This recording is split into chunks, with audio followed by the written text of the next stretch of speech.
ഈശോമിശിഹായ്ക്ക് സ്തുതിയായിരിക്കട്ടെ. സാത്താൻ സൂത്രശാലി എന്ന ധ്യാനചിന്ത നമ്മൾ തുടരുകയാണ്. ഇന്നും നമ്മൾ ചിന്തിക്കുന്നത് സാത്താൻ്റെ ടാർഗറ്റ് ഉന്നം മനുഷ്യൻ്റെ മനസ്സാണ്. അതുകൊണ്ട് മനസ്സുമായി ബന്ധപ്പെട്ട ചില കാര്യങ്ങളാണ് നമ്മൾ ഇന്ന് ധ്യാനിക്കുന്നത്. ഒരു സംഭവം ഞാൻ ഓർക്കുന്നു. മാനസികാരോഗ്യം നഷ്ടമായ ഒരു വ്യക്തിയെക്കുറിച്ച് അവരുടെ കുടുംബാംഗങ്ങൾ സൂചിപ്പിച്ചൊരു കാര്യം. മാനസിക രോഗിയാണ്. അപ്പം അതുകൊണ്ട് തന്നെ സാധാരണക്കാരെ പോലെ ചിന്തിക്കാനോ സംസാരിക്കാനോ പ്രവർത്തിക്കാനോ അദ്ദേഹത്തിന് ആരോഗ്യമില്ല. മുറിയിൽ അടച്ചിട്ടിരിക്കുകയാണ്. ആ മുറിക്കകത്ത് ബാത്റൂമുണ്ട്, അങ്ങനെയുള്ള സൗകര്യങ്ങളെല്ലാം ഉണ്ട്. എങ്കിലും ഈ മനുഷ്യൻ്റെ മാനസികാരോഗ്യം നഷ്ടപ്പെട്ടതിൻ്റെ ഫലമായിട്ട് അദ്ദേഹം ചെയ്തിരുന്നത് ഒരിക്കൽ പോലും ബാത്റൂമിനകത്ത് കയറില്ല.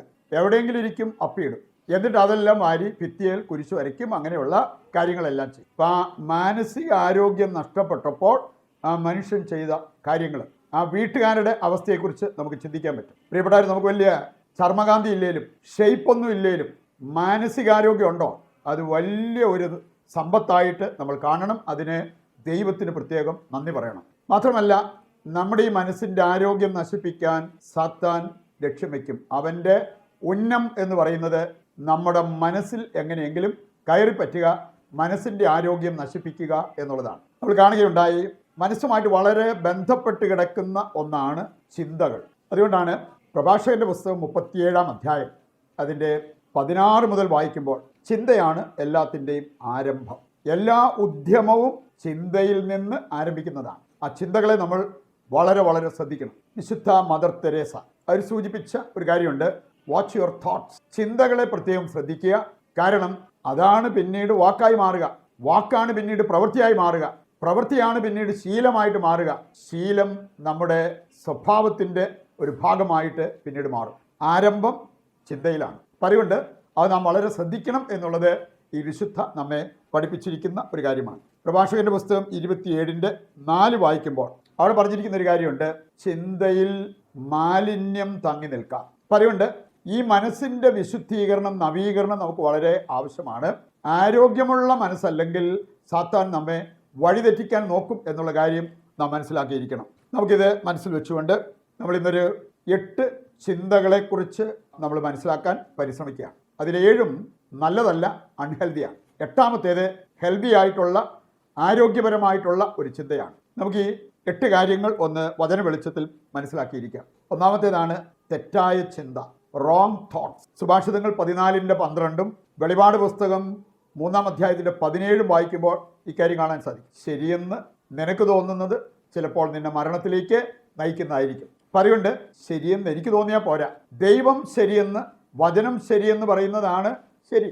അത് മനസ്സിലാക്കി അംഗീകരിക്കാൻ നമുക്ക് പറ്റണം. രണ്ടാമത്തേതാണ് അഹങ്കാര ചിന്ത. 2 മക്കബായർ 5:21 വായിച്ചാൽ, അഹങ്കാരോന്മത്തനായ അന്തിയോക്കസ് ഇങ്ങനെ ചിന്തിച്ചു, എനിക്ക് വേണമെങ്കിൽ കടലിലൂടെ ഓടാം, കരയിലൂടെ നീന്താം. സാധാരണക്കാർ ചെയ്യുന്നതിൻ്റെ നേരെ വിപരീതം. ഇങ്ങനത്തെ ചില ഫാൻസി ഐഡിയാസ് ചിലപ്പോൾ അഹങ്കാരം കയറി കഴിയുമ്പോൾ നമുക്കും ഉണ്ടാകാം. സങ്കീർത്തനം 10:6 വചനം പറയുന്നുണ്ട്, ഒരിക്കലും ഞാൻ വീഴില്ല എന്ന ചിന്ത അഹങ്കാര ചിന്തയാണ്. ഒബാദിയ 1:3 പറഞ്ഞിട്ടുണ്ട്, ആർക്കെന്നെ താഴെ ഇറക്കാൻ പറ്റും എന്ന് ചിന്തിക്കുന്നത് അഹങ്കാര ചിന്തയാണ്. അപ്പം അത് നല്ലതല്ല എന്നുള്ളത് നാം മനസ്സിലാക്കിയിരിക്കണം. മൂന്നാമത്തേതാണ് അപക്വ ചിന്ത, ചൈൽഡിഷ് തിങ്കിങ് എന്ന് പറയും. 1 കൊറിന്തോസ് 13:11 വായിക്കുമ്പോൾ പൗലോസോട് പറയുന്നുണ്ട്, ഞാൻ ശിശുവായിരുന്നപ്പോൾ ശിശുവിനെ പോലെ ചിന്തിച്ചു.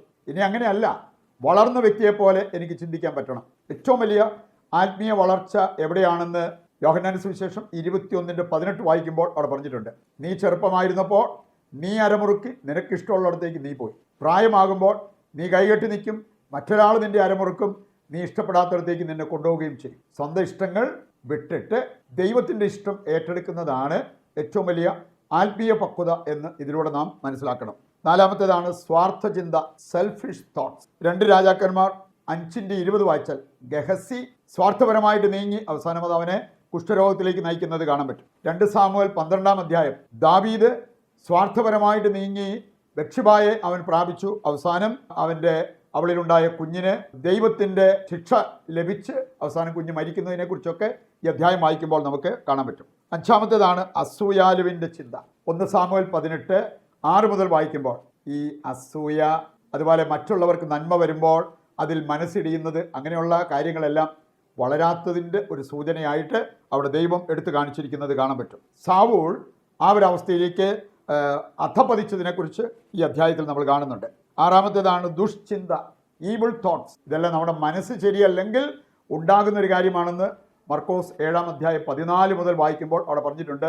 ദുഷ്ചിന്ത, കൊലപാതകം, പരസംഗം, അങ്ങനെയുള്ള ഒരു ലിസ്റ്റ് കാര്യങ്ങൾ, അതെല്ലാം മനസ്സും ഹൃദയവും ശരിയല്ലാത്തത് കൊണ്ട്, നേരെ ചൊവ്വേ പ്രവർത്തിക്കാത്തത് കൊണ്ട് വരുന്ന കാര്യങ്ങളാണ്. 7-ാമത്തേതാണ് വ്യർത്ഥചിന്ത.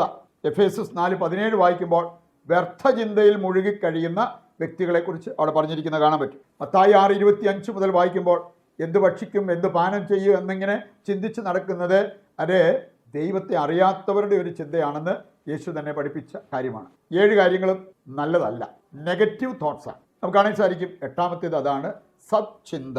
എന്താണ് ഈ സത്ചിന്ത? നോബിൾ തോട്ട്. യെശയ്യാ 41:20 പറയുന്നുണ്ട്, ദൈവിക ചിന്ത സത്ചിന്തയാണ്. ജോബ് 3:2 വായിച്ചാൽ കർത്താവ് ചെയ്ത നന്മകളെക്കുറിച്ച് ചിന്തിക്കുന്നത് സത്ചിന്തയാണ്. ഗലാത്യർ 2:10-11 വചനങ്ങൾ എടുക്കുമ്പോൾ പാവങ്ങളെക്കുറിച്ച് ചിന്തിക്കുന്നത്, അവരെപ്പറ്റി ചിന്തയുള്ളത് സത്ചിന്തയാണ്. പ്രിയപ്പെട്ടവരെ, നമുക്ക് ആരോഗ്യമുള്ള മനസ്സുണ്ടാകണം.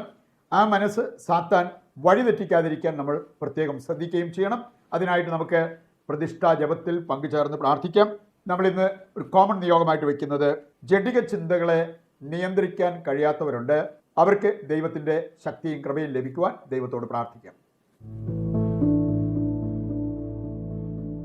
വഞ്ചകനും സൂത്രശാലിയും ഞങ്ങളുടെ യഥാർത്ഥ ശത്രുവുമായ പിശാചിനെ പരാജയപ്പെടുത്തിയ യേശുനാഥ, ഞങ്ങളങ്ങേ ആരാധിക്കുകയും സ്തുതിക്കുകയും ചെയ്യുന്നു.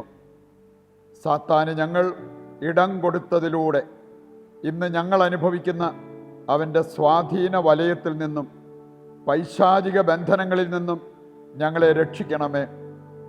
അവൻ മൂലം ഞങ്ങളുടെ മേൽ നിവധിച്ചിരിക്കുന്ന രോഗദുരിതങ്ങളിൽ നിന്നും എല്ലാവിധ തടസ്സങ്ങളിൽ നിന്നും ഞങ്ങളെ മോചിതരാക്കണമേ. സാത്താൻ്റെ ഉദ്യമം പത്രോസിൻ്റെ മേൽ വിജയം വരിക്കാതിരിക്കാൻ അവന് വേണ്ടി പ്രാർത്ഥിച്ച യേശുവേ, ഞാനും എൻ്റെ കുടുംബവും ലോകം മുഴുവനും സാത്താൻ്റെ ശക്തി വലയത്തിലാകാതെ ദൈവത്തിൻ്റെ സംരക്ഷണ വലയത്തിലായിരിക്കാൻ അവിടുത്തെ രക്തത്താൽ ഞങ്ങളെ മുദ്ര ചെയ്യണമേ. സാത്താനെ ഭയപ്പെടുന്നതിനേക്കാൾ ആത്മീയ സമരായുധങ്ങളേന്തി അവൻ്റെ മേൽ വിജയം വരിക്കാൻ ഞങ്ങളെയും സഹായിക്കണമേ. ആമേൻ.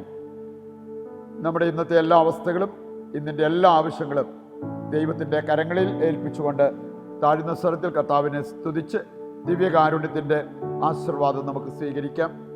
യേശുവേ നന്ദി, ഹല്ലേലൂയ. യേശുവേ നന്ദി, ഹല്ലേലൂയ, ഹല്ലേലൂയ, ഹല്ലേലൂയ. കർത്താവെ ഏറ്റെടുക്കണമേ. ഞങ്ങളുടെ എല്ലാ ആവശ്യങ്ങളെയും അവിടുന്ന് ഏറ്റെടുക്കണമേ. ഞങ്ങളുടെ പ്രാർത്ഥനാ നിയോഗങ്ങളെ ഏറ്റെടുത്ത് അതെല്ലാം സഫലമാക്കണമെന്ന് ഞങ്ങൾ പ്രാർത്ഥിക്കുന്നു. യേശുവേ നന്ദി, യേശുവേ സ്തുതി.